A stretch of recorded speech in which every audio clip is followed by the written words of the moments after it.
sun decided to come out this morning. It's going to be an awesome day. I'm going to brew some coffee, but wanted to show a little more detail about my coffee maker because as you can see, there's something not quite normal about this coffee maker. There's no cords. No cords at all.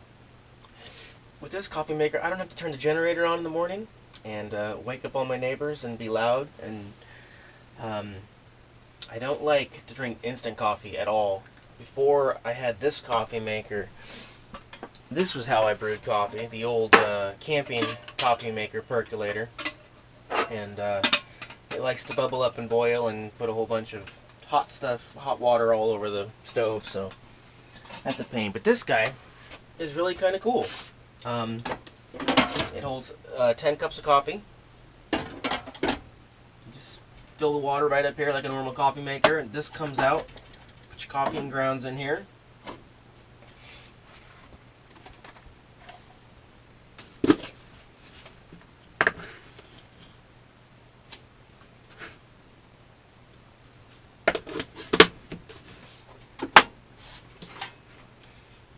Alright, and then when you're ready to brew coffee, all you do is grab this guy, balance it over one of your burners,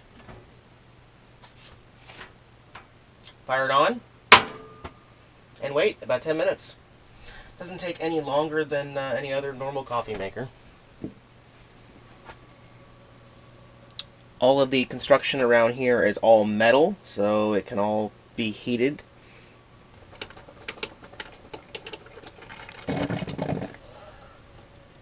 Alright, we got coffee. It is safe to continue on with my morning now. I don't ever really like to burn my coffee, so once it's done, I put it in a thermos.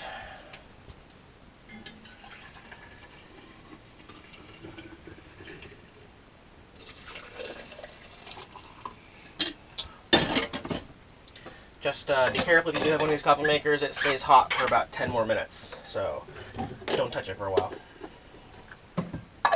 Alright, let's get on the road. Well, I'm pretty freaking stoked to be on the road and on the move. In a pretty damn good mood. It's funny, I was thinking back to a couple weeks ago and how drastically things were different than how they are today. You know, the idea of settling down into a barter trade, parking for security work, and how that all fell through. And look at where I am today, the complete opposite of settling down. Going to California, it's pretty unreal, the difference. But I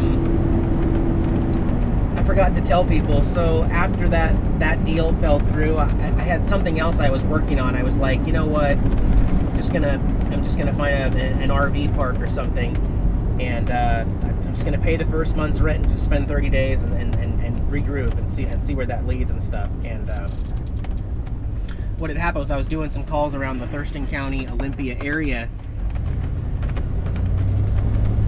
and I found this really good one that was on a lake in Olympia, on a bus line, $375 a month, everything included, electricity, water, sewer, garbage, Wi-Fi, TV, $375 a month. And so I called the guy, and I was talking to the manager, the owner of the place, and everything was going good and everything, and I was like, okay, so there's no electricity, but no, it's included. And then like 3 or 4 minutes in the conversation, he says, do you have any pets? I said, yeah, I have a cat, an indoor declawed cat. And he said, okay, well, that'll be a $300 deposit. And then I was like, well, wait a minute, it's an indoor only cat. He doesn't, you know, he's indoor only because he's declawed, and I don't let my cat roam free anyway. He's like, well, it doesn't really matter. It's still just a $300 deposit. Now, I understand how most people would just be like, okay, it's a pet deposit. It happens all the time. But I wasn't backing down off this one. I needed an explanation for this one. So I said, I understand the concept of how deposits work in like apartments and stuff like that. It's basically me giving over some type of payment that can be judged on later whether or not I've complied with your rules, and you give me that back if I haven't caused damage to you. So my question to you, if you're asking me for $300 deposit on my indoor cat, I'm not going to let you inside my RV to see if my cat has damaged the inside of my personal property. So I guess what I'm asking is, what type of your personal property does my $300 go to, and what's the premise of how that could be not returned to me when I leave your RV park? And he's like, look, you know, I don't know how all the details and everything. I just know that's the way it is. Anybody who has a pet has to pay a $300 deposit. And he was just like completely just didn't care about a word I said. And I was like, look, I don't think you're following me. You're the manager and owner of this place. I'm just asking you to answer me one question about where my money is going and what your guidelines are for giving me back this so-called deposit. I mean, I don't think you understand what a deposit means. It's my property. You're not you're not responsible for my property. You know, if you gave me a reason what the deposit's going to, like a cat sneaking outside and pooping on the road, or clawing marks into your concrete that's your property. I mean, and I was like, just give me an example or something, and he just wouldn't. And I was like, well, you know what? And then the deal was off because he was just being an absolute prick. And every single thing I tried to explain to him about how a security deposit works, he just was not getting it. Absolutely, he just didn't care. And at the end of the conversation, I'm like, you know what? I think you run a really shady operation here, and you might want to think about rewording that to a pet fee. You know, just some random $300 pet fee that you're going to collect and possibly refund. So you could call it a possible refundable $300 pet fee, because you really don't understand the concept of a pet deposit, and I'm not getting through to you, and I think I'm the first person in your life that's ever called you up on something like this, and you seem really shady, so goodbye. But I didn't actually get the goodbye. He hung up on me. I heard nothing at the end of the line, so but that's kind of weird, you know. I don't really like to cause confrontations. Dang it, I'm running about 4 hours late today. I can't believe that. I'm gonna have to put off some of this stuff that's on my list until tomorrow. I'm gonna run out of daylight, and I did not sleep well last night thinking about this trip and everything. I was tossing and turning, like my whole body was just wide awake, but my eyes were stinging and just desperately wanted to go to sleep. So, what a pain.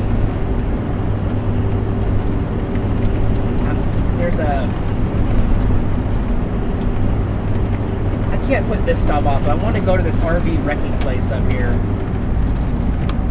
Right here. No, up here, a little farther. And I want to... right here. What's that place? Shelton Auto Parts.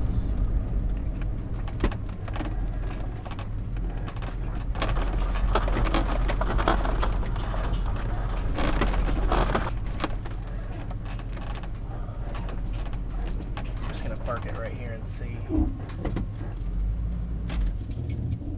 Score! Drain pan for my Nomadic fridge. $2. Man, I want to come back here. They got a whole bunch of RVs back there. Oh my gosh. Oh well, I gotta get on the road. That was fun.